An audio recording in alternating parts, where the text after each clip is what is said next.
What's up, you guys? It's Lincoln here. I just took about an hour and 45 minutes to make a video about Peter Lynch, and as I was editing it, I realized it was absolutely terrible, so I'm going to do something a little bit different. I love Peter Lynch, and I don't want to disservice him by how bad I talk about him. So I'm going to link a couple of his books down in the description.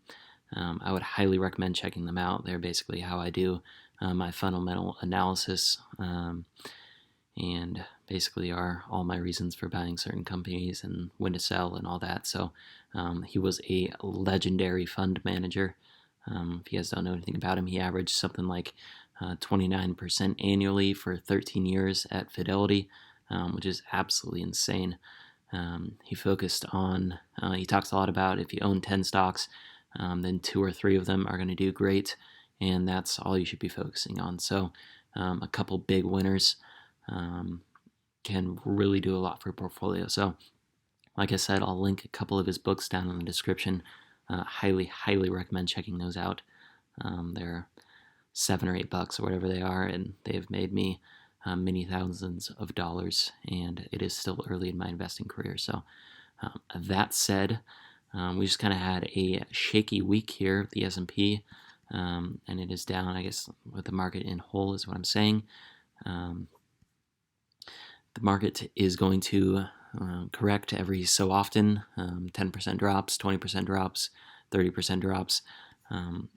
You should not be surprised when they happen. If we look at, let's see, annualized returns, find an image. So you see a lot of people talking about how the S&P averages 9% a year. But if you look at this chart going back to 1928, there is not a single year where this thing has returned 9%. Okay, it's been close a couple times, but even though the average is 9 or 10%, it does not average 9 or it doesn't look like it would average 9 or 10%. They are never around 9 or 10%. Okay, so we have wild fluctuations, which is why you make money. Okay, so if you can't handle the wild fluctuations, then don't invest in the stock market at all, or preferably you just buy an index fund and regularly contribute to it and then never look at it again.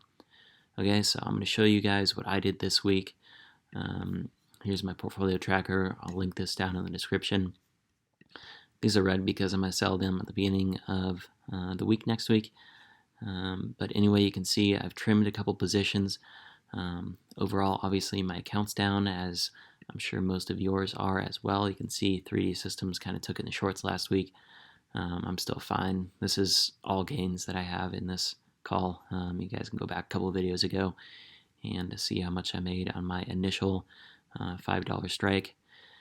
Anyway, so that one is way down, but you can see here, invested some of my cash. I still have a lot of cash on the side, and I just put another $500 into my account in my Roth IRA, as I recommend you guys do. Something else I wanted to say, there's a lot of YouTubers that do something similar to what I'm doing, basically talk about investing and that sort of thing, but they are showing you their $300 Robinhood portfolios. Okay, I'm showing you all of my investments. Obviously, the vast majority of those are in Fidelity, in my Roth, in my traditional IRA.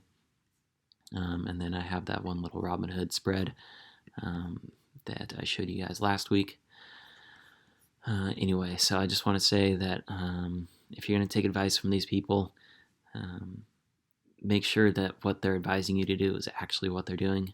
I'm trying to be as transparent as possible. That's why I'm giving you guys this spreadsheet. This is the one that I use. This is the one I work off of. Obviously, that just doesn't mean to exactly trust and copy everything I do. Make sure you have your own ideas and own convictions behind why you're buying and selling what you are. But this is just what I'm doing. So that aside, be ready for some wild fluctuations. I'm not saying they're going to happen this week or next week or this year or whatever, but they will happen. I guarantee it. If you are not willing to see your portfolio drop by 20 or 30%, in any given month or year or whatever it is, then you should not be investing, okay? So, that aside, I'm going to post a couple screenshots of what I did this week. Obviously, I just showed that invested a bit more of my cash, and you can see what I'm buying right now. So as you can see, I pretty much spread it around across my favorite positions. This is something else Peter Lynch recommends, which is sometimes the best stocks to buy are the ones that you already own. Maybe I'll flash a couple of his quotes that I had screenshotted for my original video idea as we go through this one. So his thoughts and his ideas guide a lot of my investment philosophy and principles and stuff. So like I said, I cannot recommend his books enough. So as you can see, I was kind of trimming some stocks where I had some pretty significant gains there at the end of February. Most of these positions, I don't have quite the same conviction that I have in them as when I bought. The price levels seem to be a little extended, so I decided it was a good place to, like I said, trim some of these positions down. And I actually had most of these sitting in cash, which turned out to be pretty good this week because it represented a pretty good buying opportunity, which you can see I did for pretty much the rest of the week. So here are all the trades that I made. Like I said, I kind of spread it around between a bunch of different companies, which I already owned. It's my favorite thing to do.